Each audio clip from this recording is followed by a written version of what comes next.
Sebuah pernyataan mengejutkan datang dari salah satu negara paling tertutup di dunia, Korea Utara.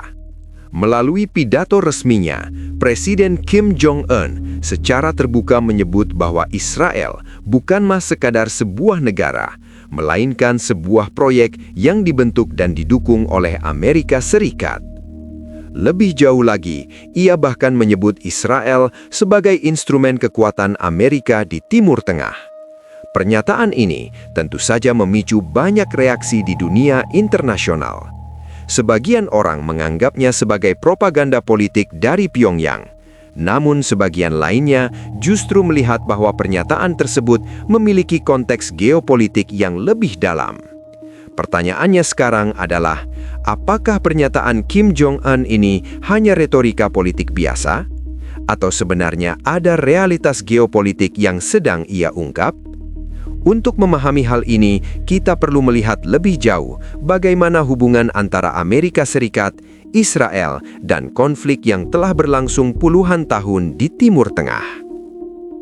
Pidato kontroversial itu disampaikan Kim Jong-un dalam sebuah pertemuan penting di Pyongyang yang membahas situasi konflik global. Dalam pidatonya, ia menyinggung berbagai konflik internasional yang sedang terjadi, mulai dari perang di Eropa hingga ketegangan di Timur Tengah. Namun yang paling mencuri perhatian adalah ketika ia mulai berbicara tentang Israel. Kim Jong-un menyatakan bahwa Israel tidak berdiri secara independen, melainkan menjadi alat geopolitik bagi Amerika Serikat untuk mempertahankan pengaruhnya di kawasan Timur Tengah. Menurutnya, Washington menggunakan Israel sebagai benteng strategis untuk menghadapi negara-negara yang dianggap sebagai lawan, seperti Iran. Bagi Korea Utara, keberadaan Israel di kawasan tersebut bukan hanya persoalan negara atau wilayah, melainkan bagian dari strategi geopolitik global yang melibatkan kekuatan besar dunia. Namun, apakah pandangan ini benar? Untuk menjawabnya, kita perlu melihat fakta hubungan antara Amerika Serikat dan Israel. Sejak berdirinya Israel pada tahun 1948, Amerika Serikat telah menjadi sekutu terdekat negara tersebut. Hubungan kedua negara ini bukan hanya sekadar diplomatik, tetapi juga sangat kuat dalam bidang militer, ekonomi, dan politik. Amerika Serikat bahkan menjadi salah satu penyokong utama kekuatan militer Israel. Setiap tahun, Washington memberikan bantuan militer bernilai miliaran dolar kepada Israel. Bantuan tersebut mencakup berbagai teknologi pertahanan canggih, sistem persenjataan modern, hingga dukungan intelijen. Dengan dukungan ini, Israel berhasil membangun salah satu militer paling kuat di kawasan Timur Tengah. Bagi Amerika Serikat, Israel bukan hanya sekadar sekutu. Israel juga dianggap sebagai mitra strategis yang mampu menjaga stabilitas kawasan sekaligus melindungi kepentingan geopolitik Amerika di Timur Tengah. Namun di sisi lain, hubungan erat ini juga sering menjadi bahan kritik dari berbagai negara. Beberapa pihak menilai bahwa dukungan besar Amerika Serikat terhadap Israel membuat konflik di Timur Tengah semakin sulit diselesaikan. Pandangan inilah yang tampaknya juga diangkat oleh Korea Utara dalam kritiknya terhadap Israel. Namun perlu diingat, kritik keras Korea Utara terhadap Israel bukanlah sesuatu yang baru. Sejak lama, Pyongyang memang memiliki posisi politik yang sangat berbeda dengan negara-negara Barat. Secara historis, Korea Utara tidak pernah memiliki hubungan diplomatik dengan Israel. Sebaliknya, negara ini secara konsisten menyatakan dukungannya terhadap perjuangan Palestina. Sejak berdirinya Israel pada tahun 1948, Korea Utara menolak mengakui negara tersebut. Bahkan dalam berbagai forum internasional, Pyongyang sering menyuarakan dukungan terhadap pembentukan negara Palestina yang merdeka. Dukungan ini juga kembali ditegaskan dalam Sidang Umum Perserikatan Bangsa. Dalam sidang tersebut, Wakil Menteri Luar Negeri Korea Utara menyampaikan kritik tajam terhadap tindakan militer Israel di Jalur Gaza. Ia menuduh Israel melakukan pelanggaran kemanusiaan terhadap rakyat Palestina. Menurut pernyataan yang disampaikan, konflik yang terjadi di Gaza telah menyebabkan puluhan ribu korban sipil.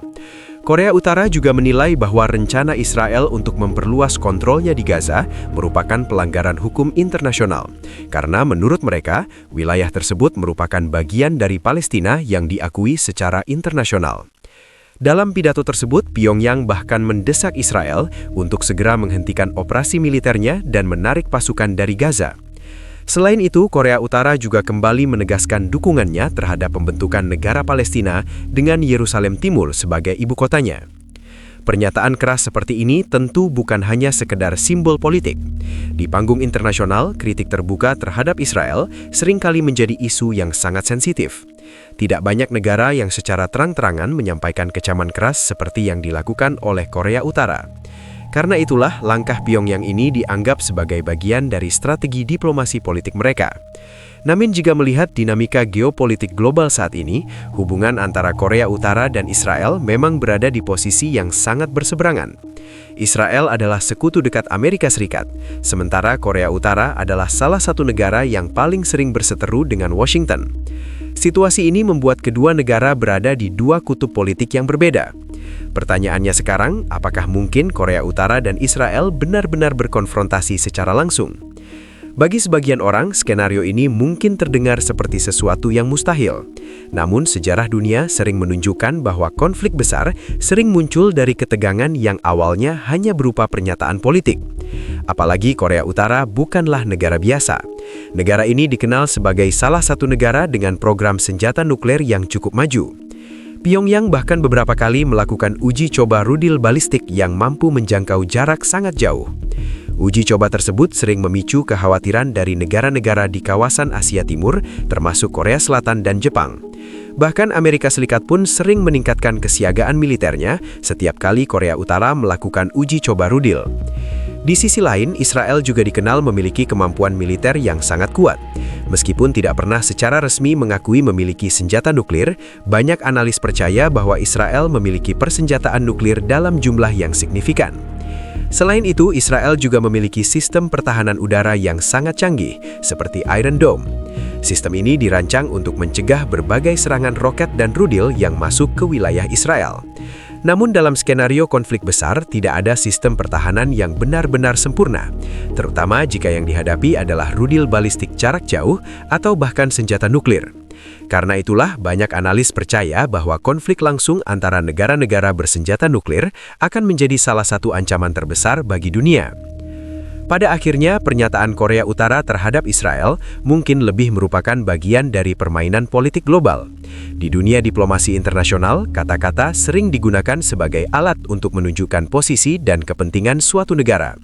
Namun satu hal yang pasti, ketegangan di berbagai wilayah dunia terus meningkat. Konflik di Timur Tengah belum menunjukkan tanda-tanda akan berakhir, sementara rivalitas antara kekuatan besar dunia juga semakin memanas. Dalam situasi seperti ini, setiap pernyataan dari pemimpin dunia bisa saja memicu reaksi yang lebih besar. Dan dunia hanya bisa berharap bahwa semua pihak memilih jalan diplomasi dibandingkan konflik.